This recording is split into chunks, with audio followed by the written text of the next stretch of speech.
ગુજરાતના ડાંગ જિલ્લાના જંગલોની વચ્ચે એક ગામ હતું, રામપુર. ગામ નાનું હતું પણ એક વાત માટે આખા વિસ્તારમાં જાણીતું હતું.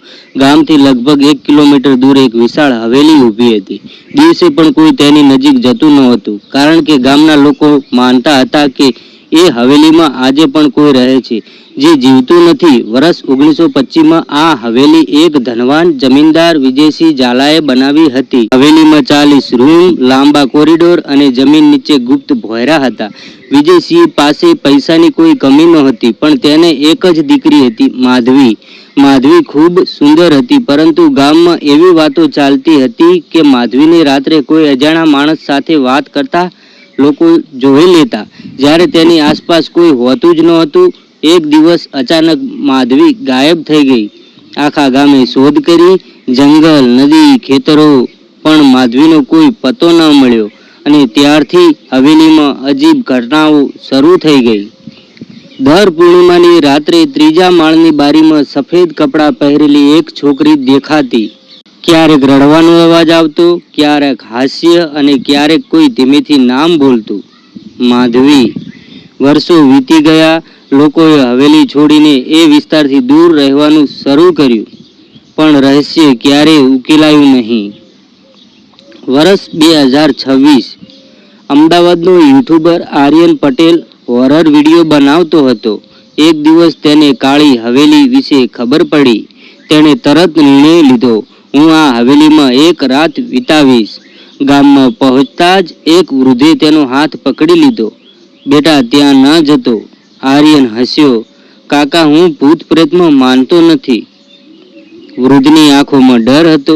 તે ધીમેથી બોલ્યો, અમે પણ નહોતા માનતા, પણ જે લોકો અંદર ગયા હતા તેઓ પાછા આવ્યા પછી પહેલા જેવા રહ્યા નહોતા. રાત્રે 11 વાગ્યે આર્યન કેમેરા લઈને હવેલીમાં દાખલ થયો. મોટો લોખંડનો દરવાજો ધીમેથી ખુલ્યો. કરાર અવાજ આખી હવેલીમાં ગુંજી ઉઠ્યો. અંદર સંપૂર્ણ અંધારું હતું. ટોર્ચ ચાલુ કરતા ધૂળના કણો હવામાં તરતા દેખાયા. અચાનક ઉપરના માળેથી કોઈ દોડતું હોય એવો અવાજ આવ્યો, ધડ ધડ ધડ. આર્યન અટકી ગયો. હવેલીમાં તો તે એકલો હતો. પછી આ અવાજ કોનો હતો? તે ધીમે ધીમે સીડી ચડવા લાગ્યો. દરેક પગથિયે હવા વધુ ઠંડી થતી જતી હતી, અને પછી 3જા માળે પહોંચતા જ તેના કેમેરાની સ્ક્રીન અચાનક બંધ થઈ ગઈ. અંધારામાંથી એક છોકરીનો અવાજ સંભળાવ્યો, તું અહીં કેમ આવ્યો છે? તો મિત્રો, ભાગ 2માં વધુ ભયાનક બનશે.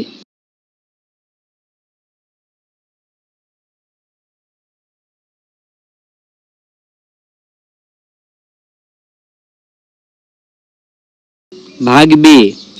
3જા માળે ઘોર અંધારું હતું.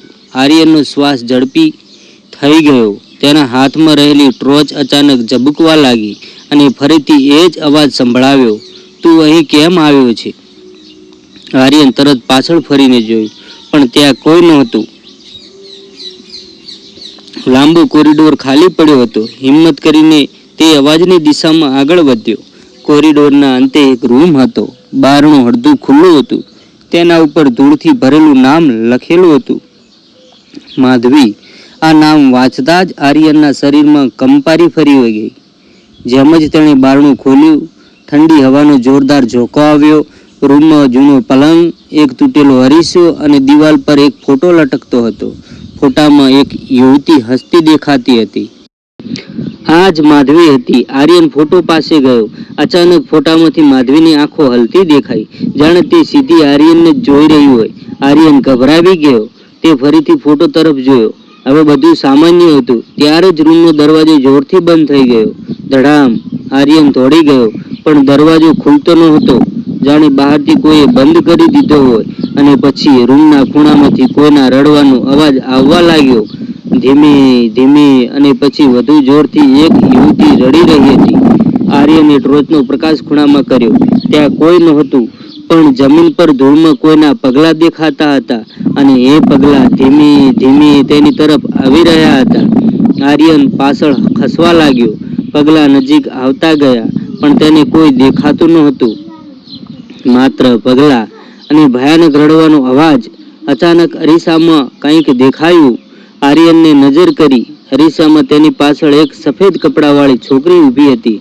લાંબા કાળા વાળ, પીળો ચહેરો અને લાલ આંખો હતી. આર્યન ગભરાઈને પાછળ વળી ગયો, પણ ત્યાં કોઈ નહોતું. ફરી અરીસામાં જોયું તો છોકરી હજુ ત્યાં જ ઊભી હતી અને ધીમે ધીમે તેની તરફ આગળ વધી રહી હતી. અચાનક અરીસો તૂટી ગયો. કડાક! કાચના ટુકડા આખા રૂમમાં ફેલાઈ ગયા અને એ જ સાથે જ રૂમનો દરવાજો ખુલી ગયો. આર્યન દોડતો દોડતો કોરિડોરમાં આવ્યો. તેનો શ્વાસ ફૂલી ગયો હતો, પણ હજુ ભય પૂરો થયો ન હતો. કોરિડોરમાં એક બારી પાસે કોઈ ઊભું હતું, સફેદ કપડામાં, ધીમે ધીમે બહાર જોઈ રહ્યું હતું. આર્યને ટોર્ચ લઈને નજીક ગયો.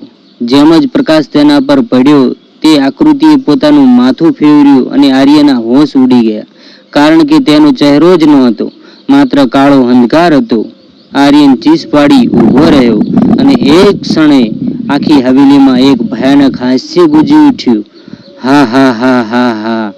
આ અવાજ દિવાલોમાંથી આવી રહ્યો હતો, છતમાંથી આવી રહ્યો હતો, જાણે આખી હવેલી જ હસી રહી હોય. અને પછી ત્રીજા માળના અંતે રહેલું એક જૂનું બારણું ધીમે ધીમે ખુલી ગયું. અંદરથી લાલ પ્રકાશ બહાર આવવા લાગ્યો અને કોઈ ધીમેથી બોલ્યું, સત્ય જાણવું હોય તો અંદર આવ.